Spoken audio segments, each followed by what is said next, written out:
एनडीएनं लोकसभेपुरता अजित पवारांचा वापर करून घेतला। राहिलेल्या कारवाईमधून माफ करतो, मात्र मंत्रिपद देता येणार नाही असं अजित पवारांना सांगण्यात आलंय।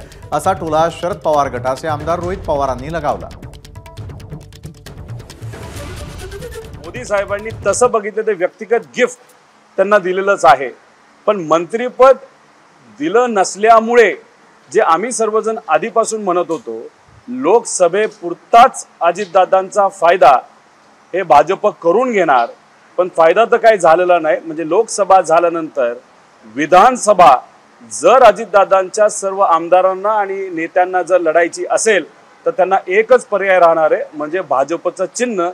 हा संदेश हा कुठेतरी भाजपच्या मोठ्या केंद्रातल्या नेत्यांनी दिलेला दिसतोय असं आपल्याला म्हणावं लागेल। पटेल साहेबांवर जी ईडीली कारवाई होती ती कारवाई मात्र निघून गेली, पण दादांवरच्या कारवाई तशाच चालू आहेत, तटकरे साहेबांच्या कारवाई तशाच चालू आहेत। त्यामुळे साहेबांना सोडून हे जे नेते आता युतीमध्ये महायुतीमध्ये गेलेले आहेत, सगळ्यात जास्त फायदा कोणाचा झाला असेल तर ते प्रफुल्ल पटेल साहेबांचे। त्यांचं अभिनंदन करतो आणि त्यांना मंत्रिपद म्हणजे अजितदादांच्या पक्षाला मंत्रिपद आता दिलं नसेल आणि जर दिलं जाणार नसेल त्याचा एकच अर्थ, येत्या काळामध्ये राष्ट्रवादी पक्ष हा अजितदादांकडे राहणार नाही। त्यांच्याकडे एकच पर्याय राहील, भाजपच्या कमळावर लढायचा। एबीपी माझा, उघडा डोळे बघा नीट।